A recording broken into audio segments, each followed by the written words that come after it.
네, 미국 증시 분위기를 생생하게 전해드리는 이항영의 월가이드 시간입니다. 오늘도 MTN 이항영 전문위원님과 함께합니다. 안녕하세요. 네, 안녕하세요. 네, 뉴욕 증시가 오늘은 모처럼 굉장히 기분 좋게 상승으로 거래를 마쳤는데 시장 어떻게 보셨어요? 네, 맞습니다. 3대 지수가 동반해서 반등한 건 며칠 만인지 모르겠습니다. 꽤 오래된 느낌입니다. 왜냐하면 지난주부터 계속 흘러내리는 느낌을 가지셨을 것 같고 저도 마찬가지입니다. 특히 오늘 나스닥이요. 6일 만에 반등했습니다. 그러니까 나스닥이 5일 연속 하락했고요. 실제로 불과 한 열흘 전쯤만 하더라도 뭐 연일 최고가였거든요. 그만큼 시장이 9월 들어서 약간 식어가는 모습이었는데 오늘 모처럼 일단 반등했습니다. 그렇지만 이런 또 반등이 얼마만큼 이어질지에 대해서는 그렇게 큰 기대보다는 일단은 자연스러운 흐름 정도로 일단은 보시는 게 마음이 편할 것 같습니다. 오늘 이렇게 주가 올라가는 데는 가장 기폭제가 된 것은 한 두 가지 요인이 있겠죠. 가장 큰 것은 역시 유가가 크게 반등했습니다. 유가가 72달러 69센트 수준까지 3%가 급등했습니다. 그러다 보니 에너지 섹터를 비롯한 10개 섹터가 끌고 올라가는 모습이었고요. 유틸리티만 좀 하락했습니다. 에너지는 무려 4% 가까운 급등을 했고요. 그 밖에 같이 가는 것들이 산업재나 소재주, 금융주는 같이 움직이는 겁니다. 경기 민감으로 같이 분류되는 것들인데요. 그런 것들이 올라갔습니다. 유가는 구체적으로 보면 72달러 64센트까지 올라가는 모습이 되겠고요. 금리도 1.3, 어저께는 1.4 아래 왔다 갔다 했었는데 오늘 다시 1.3% 수준에 좀 회복하는 모습이었습니다. 종목별로 보면 역시 엑슨모빌 같은 거가 대표적이죠. 쉐브론 마찬가지인데요. 엑슨모빌이 오늘 3.4% 올랐습니다. 마라손 이런 것들이 몇 가지 있습니다. 전부 다 이거가 원유 개발이라든가 그런 저장 설비 뭐 다 그런 쪽인데요. 그런 것들이 오늘도 올라갔습니다. 오늘 8% 가까이 올라갔습니다. 금융주는 대부분이 오늘 다 같이 올라갔는데요. 시티그룹이 2.4% 올라갔습니다. 이건 시티그룹이랑 무슨 뱅크 오브 아메리카, JP모건, 모건 스탠리, 웰스파고 다 같은 흐름이라고 보셔야 되겠습니다. 다만 이제 웰스파고는 약간은 최근 들어서 약간 다른 이슈 때문에 재미없지만 여타은행주는 방향성을 같이 움직이는 종목이 되겠습니다. 네, 유가가 워낙 크게 오르다 보니까 에너지 관련 주식들을 필두로 시장 전반적으로 강세가 도드라지는 하루였다고 정리해 주셨습니다. 이제 개별 종목으로 포커스를 좀 옮겨서 애플이 바로 어제 신제품 행사를 가졌잖아요. 네네. 그리고 나서 일단 즉각적인 반응 자체로는 주가가 재미가 없었어요. 그런데 오늘은 좀 올랐네요. 네, 맞습니다. 어저께 한 거의 1, 2%가 떨어졌기 때문에 오늘은 이제 반등을 시도했습니다. 0.6% 정도 올랐는데요. 애플에 대한 월가의 투자하기는 다시 한번 전체적인 걸 말씀드리면 매수가 26개입니다. 오늘 현재까지 집계하는 겁니다. 26군데, 중림이 5군데, 매도 1군데에서 목표 주가 평균은 161달러이기 때문에 지금 10% 조금 안 되는 정도의 상승 여력은 있다는 것이 월가의 기본 평가입니다. 신제품 발표 이후에 두 군데가 정식으로 레포트를 썼습니다. 코엔이 목표 주가 180달러를 재확인했고요. 오펜하이머가 165달러의 목표 의견을 재확인했습니다. 큰 틀에서 보면 몇 군데 이제 대표적인 코멘트만 확인해 드리겠는데요. 파이퍼 샌들러에서는 깜짝 놀랄 만한 것이 없다라는 표현을 했습니다. 이거는 어제 저도 월가에나 뭐 대부분의 아이폰의 전문가들이 얘기하는 것 같이 뭐 새 거란 거 티가 안 나는다는 거 말씀드렸잖아요. 기존 아이폰 12랑 비슷하기 때문에 이게 뭐야? 뭐 새 거로 산 느낌이 별로 없다. 그런 거에 대한 비판적인 시각이 말씀드렸는데요. 그러다 보니 대신에 이제 배터리가 늘어나고 뭐 1테라바이트가 생기고 이 정도밖에 별로 없다라고 얘기를 한 거죠. 어찌됐건 그런 의견이 꽤 있었습니다. CT도 대체로 기대했던 수준이라는 정도의 멘트가 나왔습니다. 모건 스탠리만은 워낙 좋게 보고 있는 곳인데요. 가격도 좋고 오르지 않았다는 얘기죠. 그리고 성장에 대한 확신 그리고 또 이번에 보면 뭐 미국이고 우리나라는 뭐 또 다른 얘기겠지만 예를 들어 미국의 뭐 AT&T 같은 경우에서는 기존 핸드폰 갖다 주고 그냥 제로로 그냥 무료로 주는 거거든요. 그러니까 3년 계약하고 이런 정도 뭐 약정 할인 뭐 약정 같은 거 하겠지만 돈 하나도 없이 바꿔주고 이러다 보니 훨씬 더 쉽게 접근할 수 있게 해줬다는 그 얘기를 하는 겁니다. 모건 스탠리가. 도이치방크는 큰 변혁에보다는 개선이다라는 거죠. 그래서 크게 변화는 없다. 그런 얘기이기 때문에 시장은 이거 제품에 대해서 뭐 환상적이다. 이런 느낌보다는 좀 개선하고 이 정도의 느낌이 일반적이었습니다. 그러다 보니 이것 때문에 주가가 크게 올라가 이런 느낌 갖고는 같지 않는다고 보셔야 되겠고요. 다만 매번 이럴 때마다 나오지만 애플에서 아이폰이 차지하는 비중이 계속 줄어들고 있습니다. 지금 보시면 지금 50% 이내 수준의 50% 언저리가 전체 시장에서 애플의 비중이거든요. 애플 매출. 그래서 파란색이 이제 아래가 이제 아이폰의 비중인데 그래서 그만큼 아이폰보다는 이 회사가 소위 생태계를 갖고 그러면서 서비스 매출도 계속 늘어나기 때문에 장기적으로 여전히 긍정적이다라고 이해하시면 되겠습니다. 네, 알겠습니다. 사실 뭐 애플이 애플 워치도 공개를 했었잖아요. 그런데 구체적인 타임라인은 없이 가을 정도에 출시를 하겠다라고 말을 했기 때문에 이번 가을에 다시 한번 주가 반응이 나올 수 있을지 그 여부를 지켜보는 것도 재미있을 것 같습니다. 그럼 또 다른 빅테크 주식으로 마이크로소프트도 확인해 볼게요. 다시 한번 오늘 사상 최고가 행진을 이어갔는데 네. 어제 모건 스탠리에서 배당금 인상에 대한 예상이 나오고 오늘 네네. 실제로 뉴스가 나왔네요. 맞습니다. 마침 저희가 어저께 이제 저희 월가어제에서 라이브 시간에도 마이크로소프트에 대해서 집중적으로 말씀드렸는데 여하튼 마이크로소프트는 시장의 중심에 있는 건 분명합니다. 지금. 그래서 주가는 이제 한 2주 정도 쉬었다가요. 오늘 또 약간 갭이 나오면서 다시 한번 사상제고가로 바로 가는 모습이 되겠습니다. 주당 배당금이요. 배당금을 이제 올려놨습니다. 그래서 정확히 보면 매 분기 56센트를 주던 것을 62센트로 올려놨습니다. 그러니까 인상률은 11%인데요. 매년 뭐 10에서 11%, 8, 9%였지만 10% 위아래로 인상을 하고 있습니다. 그러니까 절대 규모는 크지 않습니다. 배당 수익률이 아직 1%가 안 되지만 여전히 올려준다는 것 자체가 의미 있는 거죠. 12년 연속으로 올려줬거든요. 그래서 그만큼 시장 주주 친화 정책인 것만은 분명하다라고 말씀드리겠습니다. 거기다가 이제 자사주를 발표했습니다. 자사주 언제까지 사겠다는 얘기하지만 통상 읽고 나면 보통 1년 안에 다 사는 거로 느낌이거든요. 자사주가 600억 달러를 발표했습니다. 지금 보시면 자사주가 얼마만큼 계속해서 사고 있냐는 것인데요. 그만큼 꾸준하게 자사주도 사고 있습니다. 그러니까 이런 것들이 같이 나오는 그림 하나 보여드리겠습니다. 그 다음 그림은 여러분들이 이제 주가만 많이들 보시잖아요. 주가는 뭐 사상체육가인데 이 주가만 보시면 안 되고요. 물론 여러 보게 되는데 주당 배당금입니다. 두 번째 그래프가 선이 주당 배당금입니다. 12년 연속 배당금을 올려가고 있고요. 그 자사주가 되면 이제 유통 발행 주식수라는 거가 있는데 그 이제 유통 주식수가 이제 줄어들 수밖에 없거든요. 자사주하고 우리 식으로 표현하면 소각시키는 건데요. 이게 주식 수가 계속 줄어듭니다. 이게 주식 수가 줄어들면 주당 가치 올라갈 수밖에 없는 거 아닙니까? 네. 그래서 마이크로소프트 이런 것들은 늘 말씀드리지만 이게 모르는 주식도 아니고 여러분들이 다 쓰는 기업이 있죠. 웬만한 분들이요. 특히 TV를 보시는 분이면 안 쓰시는 분 없습니다. 그렇기 때문에 이런 마이크로소프트 이런 것들은 진짜 좋은 주식이고 미국 주식의 어떤 대표적인 어떤 장점이라고 할까요? 딱 이런 것을 보여주는 것이에요. 그렇기 때문에 오늘 그림 한번 소개해드렸습니다. 자사주 매입도 그렇고 배당금도 그렇고 꾸준히 주주 환원 정책을 잘 이행을 하면서 좀 사랑을 받고 있는 게 아닐까 싶어요. 이번에 수익률 배틀에서는 영스타가 좀 이기실 수도 있겠네요. 네, 좋습니다. 저희가 2주 뒤에 생방송 라이브를 통해서 그 결과는 다시 한번 전해드리도록 할게요.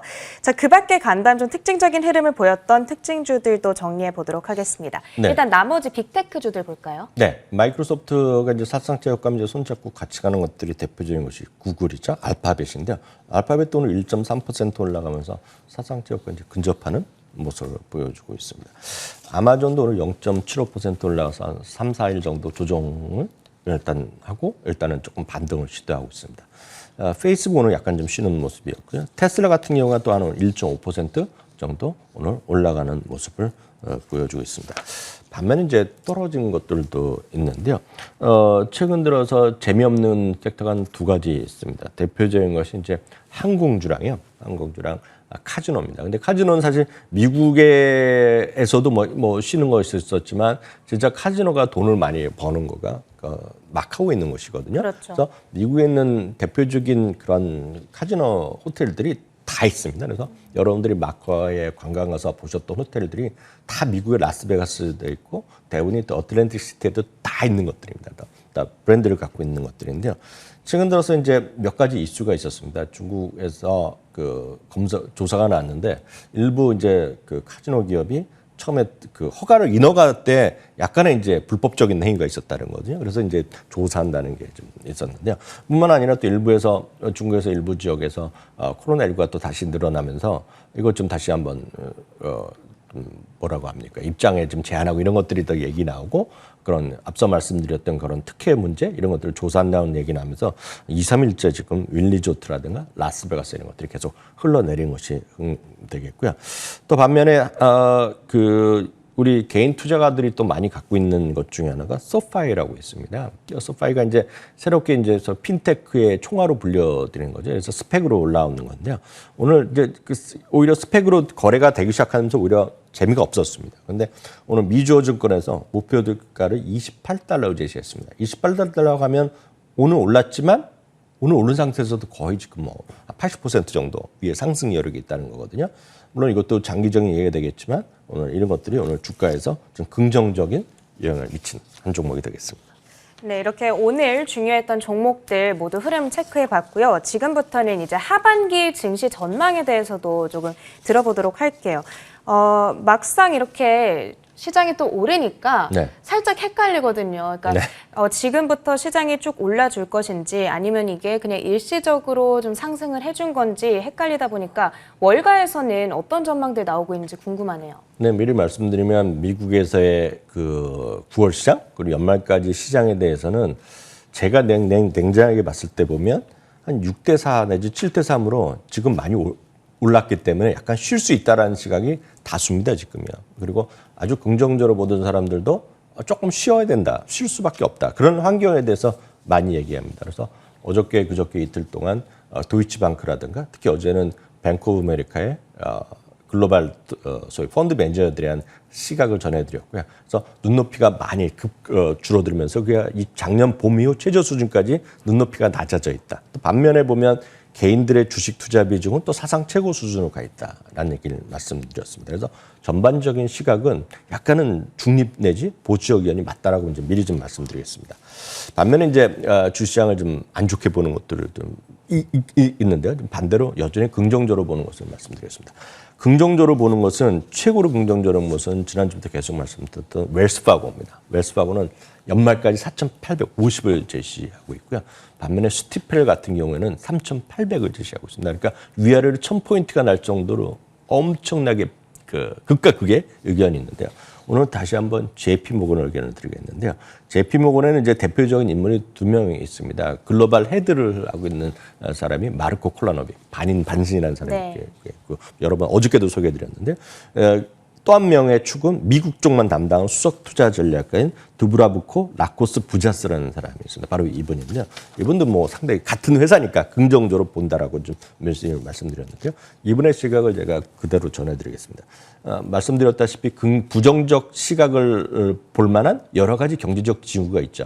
대표적인 것이 소비자 신뢰지수가 지난달에 또 5, 6년 만에 또 최저 수준 확 떨어진 거 보셨고요. 어저께 약간 주춤거렸지만 인플레이션에 대한 우려가 있고 당장 다음 주에 FOMC, 우린 추석 때 연휴지만 FOMC에서 무슨 말을 할지 모르잖아요. 대부분 네. 테이퍼링에 대한 언급이 있을 거라고 얘기를 하고 있는데 이런 다양한 어떤 전망이라든가 그런 거에 근거가 있다는 걸 다들 인정합니다. 그럼에도 불구하고 이 JP 모건은 강한 성장이 우리 눈앞에 바로 와 있다는 겁니다. 그러니까 어저께의 시각이랑은 완전히 다른 거죠. 다른 쪽의 시각이 있다는 겁니다. 그래서 목표 지수가 지금 오늘 4,500점 왔다 갔다 하고 있는데요. 연말 목표 지수의 4,700을 재확인하고 있고요. 더더욱이 내년은 5,000도 쉽게 넘을 수 있다. 그런 얘기를 하고 있는 거죠. 그러면서 뭘 사야 되느냐. 경제활동이 다시 부밍할 거라는 거예요. 왜냐하면 이런 여러 가지 요인 때문에 여러분도 호텔 요즘 호텔도 보여드렸지만 항공주 같은 거 있지 않습니까? 항공주 같은 거 연중 최저 수준가 있습니다. 웬만한 것들이. 그러니까 그런 것들이죠. 경제 활동이 다시 본격적으로 재개될 것이라는 겁니다. 그래서 그러니까 우리 요즘도 약간 슬로우해졌지만 리오프닝 주식이라고 여러분들 많이 들으셨잖아요. 많이 들었죠. 예, 바로 그 리오프닝 주식을 해라. 그런 얘기를 하고 있습니다. 그래서 대표적인 것을 한 몇 가지만 제가 소개해드리면 저희가 아실 만한 것들을 보면 그게 대표적인 것들을 얘기가 유나이티드 렌털 이런 걸 얘기하는 거죠. 왜냐하면 이제 이번 9월, 10월에 거쳐서 결국은 다 통과될 가능성이 큽니다. 지금 인프라 투자 법안이라든가 미국 재건 법안이 다 통과될 가능성이 크거든요. 뭐 세금 인상과 토탈 패키지로 들어갈 텐데 어찌되었건 이런 것들이죠. 유나이티드 렌털 같은 것도 대표적으로 좀 사야 될 주식이라 얘기하고 있고요. 쉽게 해서 이분은 더 제가 직역을 그대로 하면 오늘 무슨 말을 했냐면 그러니까 걱정하지 말라는 얘기죠. 그러니까 그 돈 워리란 말 딱 쓰고 있습니다. 걱정을 하지 말고 지금 주식을 사라는 얘기를 하고 있습니다. 그래서 아주 극적으로 보는 사람이라고 보셔야 되겠고요. 두 번째가 아까 말씀드린 항공주를 보여드리겠는데 항공주 다 똑같은데 사우스웨스트 항공입니다. 사우스웨스트 항공 딱 보시면 연초 대비 최저 수준이거든요. 그러니까 1, 2월 대비하고는 최저 수준입니다. 그래서 이 3월에 여러분들 리오프닝 얘기 많이 기억나시잖아요. 그때 올라갔던 걸 다 하고 그때부터 절반까지 다시 떨어져 있습니다. 참고적으로 사우스웨스트 항공은 미국 내 최대의 소위 저비용 항공사는 최대로 큰 겁니다. 지금 이게요. 그러니까 LUV의 심벌을 갖고 있는 이런 주식을 사야 된다는 얘기하고 있고요. 그 기타로 몇 가지 말씀드렸지만 많은 분들이 아실 만한 건 GM 같은 거, 자동차 회사 이런 것들 얘기하고 있고요. 얼타뷰티 화장품 있지 않습니까? 그런 것들 얘기하고 있고 또 뱅크 오브 아메리카 같은 은행주 이런 것들 몇 가지 더 있지만 참고적으로 여러분 아실 만한 것들 말씀드립니다. 하여튼 중요한 건 리오프닝 주식을 지금 딴 사람들 다 뭐라 그러지만 자기는 사라는 얘기를 하고 있다. 네, 이해하시면 되겠습니다. 알겠습니다. 사실 최근에 경기 전망 자체가 불확실하다 보니까 리오프닝 관련주들이 하루는 잘 가는가 싶다가도 또 다음 날에는 무너지고 이런 흐름이 반복되고 있거든요. 그러다 보니까 리오프닝 주식들로 접근하기 자체를 꺼려하시는 분들도 계실 텐데 어찌됐든 JP모건의 대표적인 이 전략가 가운데 한 명은 지금 리오프닝주들 매수 타이밍으로 보고 있다는 점 기억해 보시길 바라겠습니다. 이제 마지막으로는 지금 애플 인앱 결제 의무화에 대한 이슈가 아직 현재 진행형인 거잖아요. 네네. 그러다 보니까 만약에 외부 결제를 허용해주게 될 경우 분명히 수혜를 받게 될 종목들이 있을 거다라는 기대감도 있어요. 어떤 맞아요. 기업들이 있을까요? 맞습니다. 지난 주말 이번 주초에 그런 얘기가 처음 났을 때 보면 이제 많은 분들이 게임을 관심 얘기를 많이 했거든요. 왜냐하면 그 게임 때문에 지금 쉽게 해서 포트나이트 때문에 이 모든 게 엮여졌기 때문에 게임에 대한 관심이 많습니다.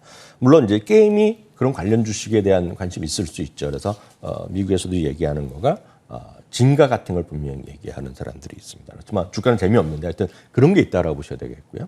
또 하나가 이제 많은 소위 메타버스에서 얘기 많이 났던 로블록스죠. 그러니까 로블록스 이런 것들이 결국 장기적으로 분명히 좋아질 수 있는 거죠. 딱 이렇게 로블록스도 어찌 보면 말이 될 수가 있는 것이 애들이 하는데 결제는 부모가 해줘야 되는데 굳이 그 안에 앉아 다른 쪽에 가서 다른 앱에서 다른 어떤 인터넷에서나 사주면 되잖아요. 그러니까 그렇죠. 그렇기 때문에 충분히 말은 된다라고 보고 있습니다.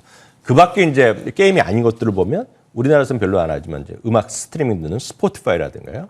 그리고 이것도 많은 분들이 이것도 우리나라에서 별로 안 하지만 해외에서는 이거 정기 구독하는 분이 엄청 많거든요. 데이팅 앱인 매치 그룹이요. 그리고 이제 또 하나가 듀오링고라고 우리나라에도 쓰시는 분 계실지 모르겠지만 언어에 있지 않습니까? 영어나 스페니쉬 이런 거 가르쳐주는 그 앱인데요. 그런 것들이 충분히 가능성이 있다라고 얘기하고 있다는 것도 참고하시면 좋겠습니다. 알겠습니다. 외부 결제 허용에 따라서 수혜를 받을 종목들 가져보시길 바라겠습니다. 오늘도 미국 증시에 대한 판단은 MTN 이항영 전문위원님과 함께했습니다. 고맙습니다.